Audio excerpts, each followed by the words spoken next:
మన 6 అడుగుల బుల్లెట్ హరీష్ అన్న.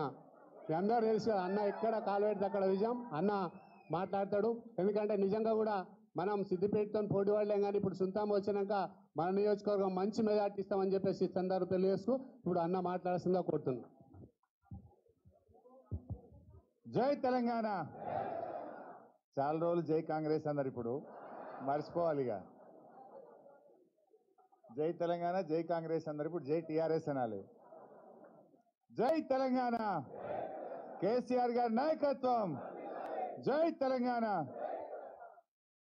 సభాధ్యక్షత వహిస్తున్న గౌరవనీయులు మురళీ యాదవ్ గారికి, ఈరోజు సునీతా లక్ష్మారెడ్డి గారిని పార్టీలో చేర్పించినటువంటి మన టీఆర్ఎస్ పార్టీ కార్యనిర్వాహక అధ్యక్షులు, యువకులు, ఉత్సాహవంతులు కేటీ రామారావు గారికి, మన శాసనసభ మాజీ ఉపసభాపతి శ్రీమతి పద్మా దేవేందర్ రెడ్డి గారు, పార్లమెంట్ సభ్యులు బహుశా మళ్ళా కేటీఆర్ గారు ఉన్నారు, మనం అత్యధిక మెజార్టీతో గెలిపించబోయే కొత్త ప్రభాకర్ రెడ్డి గారు, మన శాసనసభ్యులు గౌరవనీయులు పెద్దలు మదన్ రెడ్డి గారు, జిల్లా పరిషత్ చైర్మన్ రాజమణి మురళీ యాదవ్ గారు, మాజీ మంత్రివర్యులు పెద్దలు ముచ్చంరెడ్డి గారు, ఎమ్మెల్సీ గారు శ్రీనివాస్ రెడ్డి గారు, బక్కి వెంకన్న గారు, దేవేందర్ రెడ్డి గారు, ప్రతాప్ రెడ్డి గారు, వీరేశం గారు, కరుణాకర్ రెడ్డి గారు, ముఖ్యంగా ఈరోజు టీఆర్ఎస్ పార్టీలో చేరినటువంటి సీనియర్ కాంగ్రెస్ పార్టీ నాయకులకు, గౌరవ ప్రజాప్రతినిధులకు, ప్రతి ఒక్కరికి పేరు పేరున స్వాగతం, సుస్వాగతం.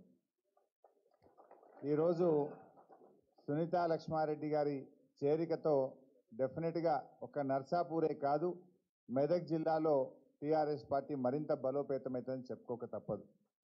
ఎందుకంటే అసలు కాంగ్రెస్ పార్టీలో వాళ్ళ నాయకులకే ఇవాళ నాయకత్వం మీద విశ్వాసం పోయింది. రోజుకొక్కరు అయితే టీఆర్ఎస్లో చేరుతున్నారు, ఇక్కడ కాదంటే కొంతమంది బీజేపీకి పోతున్నట్టున్నారు.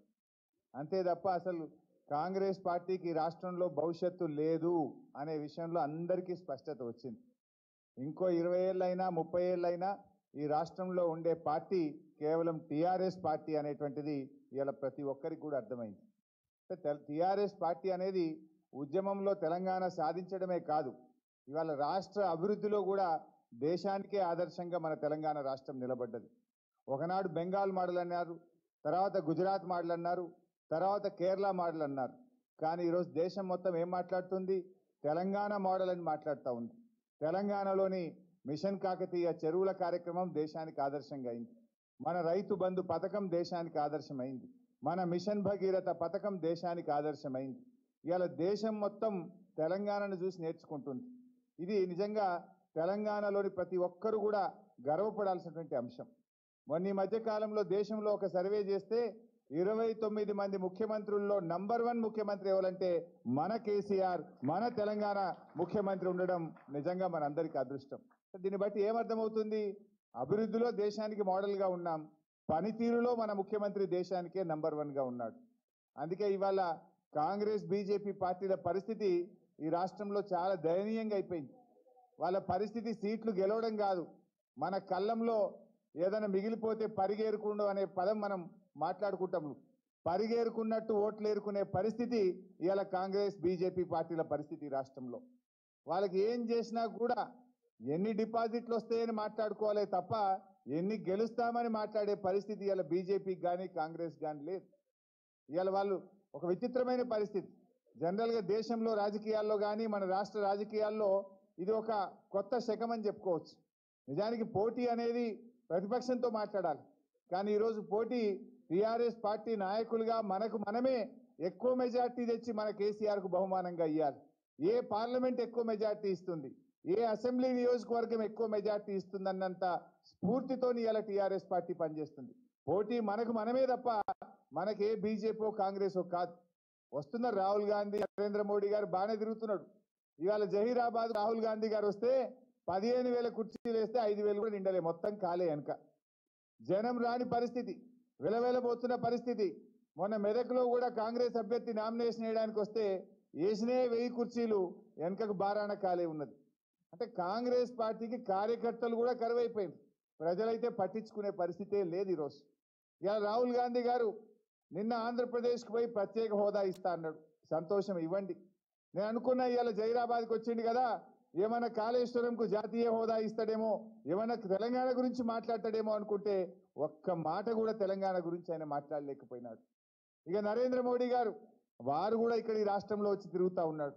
బీజేపీ పరిస్థితి అయితే చాలా విచిత్రం. పోయిన ఎమ్మెల్యే ఎన్నికలు జరిగినప్పుడు నరేంద్ర మోడీ గారు వచ్చి తిరిగిన తెలంగాణలో, అమిత్ షా గారు వచ్చి ప్రచారం చేసిండ్రు, 4 ముఖ్యమంత్రులు వచ్చిండ్రు, 6 కేంద్ర మంత్రులు వచ్చిండ్రు. జరిగింది ఏంది? 103 నియోజకవర్గాల్లో బీజేపీ డిపాజిట్ కోల్పోయింది. చివరికి రాష్ట్ర బీజేపీ అధ్యక్షుడు ఓడిపోయిండు, బీజేపీ శాసనసభా పక్ష నాయకుడు ఓడిపోయిండు. ఏదో లింగు లిట్క్ అన్నట్టు ఒక్కడు గెలిచిండు, సావు తప్పి కన్నులొట్టబోయినట్టు ఒక్క ఎమ్మెల్యే గెలిచింది బీజేపీ. అంతకు మించి జరిగింది అయితే ఏం లేదు. అంటే ఇవాళ బీజేపీ పరిస్థితి అది. ఇంకా తిరుగుతున్నారు బీజేపీ వాళ్ళు వచ్చి. నిన్న మోడీ గారు మహబూబ్ నగర్కి వచ్చిండు, ఏం చెప్పిండు? నేను అనుకున్న పోయినసారి వచ్చినప్పుడు కూడా అన్నాడు, పాలమూరు ఎత్తిపోతల పథకాన్ని మేము కడతామన్నాడు. మరి మీరు అధికారంలోకి వచ్చింది ఢిల్లీలో. ఇవాళ మేము అనేక సార్లు ఢిల్లీకి వచ్చి మా ముఖ్యమంత్రి కేసీఆర్ గారు పాలమూరు ప్రాజెక్టుకు అనుమతులు ఇవ్వండి అంటే ఈ రోజుకు కూడా అనుమతులు ఇవ్వకుండా ఇంకా ఆలస్యం చేస్తున్నటువంటి పార్టీ బీజేపీ పార్టీ. నిన్న మహబూబ్ నగర్కి వస్తే కనీసం మేమేమైనా జాతీయ హోదా ఇస్తాం, పాలమూరుకి ఏమైనా మద్దతు ఇస్తామని మోడీ గారు చెప్తారేమో అనుకుంటే ఒక్క మాట కూడా ఈరోజు చెప్పినటువంటి పరిస్థితి లేదు. నీతి ఆయోగ్ చెప్పింది మన మిషన్ కాకతీయకో మిషన్ భగీరథకు 24,000 కోట్ల రూపాయల సహాయం చేయండి, ఇవి చాలా మంచి పథకాలని నీతి ఆయోగ్ చెప్తే కనీసం 24 రూపాయలు కూడా నరేంద్ర మోడీ గారు కానీ బీజేపీ ప్రభుత్వం ఇవ్వలే. అందువల్ల బీజేపీకి ఇవాళ తెలంగాణ ప్రజలు పట్టించుకునే పరిస్థితి లేదు. కనీసం ఈ రాష్ట్రం నుంచి ఒక మంత్రి పదవి కూడా ఇవ్వకుండా ఈ రాష్ట్రాన్ని చిన్న చూపు చూసినటువంటి పార్టీ ఇవాళ బీజేపీ పార్టీ. నాకు అనిపిస్తుండేది అప్పుడప్పుడు, ఎడారిలోనైనా నీళ్లు పుట్టియచ్చేమో, ఇసుకలో నుండి నూనె తీయచ్చేమో, కానీ తెలంగాణలో మాత్రం బీజేపీ ఒక్క సీటు కూడా గెలవలేదు, కనుక గెలవలేదు అనేటువంటి విషయాన్ని మనం చేస్తాం. ఏమైనా తేలితే 1 సీట్ల 2 సీట్ల డిపాజిట్ వచ్చిందా చూడాల్సిందే తప్ప దీంతో జరిగేదేం లేదు. ఇవాళ 2 జాతీయ పార్టీల పరిస్థితి అంతే. కాంగ్రెస్ అయినా బీజేపీ అయినా వాళ్ళ ఎజెండా వాళ్ళు అమలు చేస్తున్నారు. ఒకరు రాహుల్ గాంధీ ప్రధాని కావాలని, ఇంకొకరు మోడీ గారు ప్రధాని కావాలని.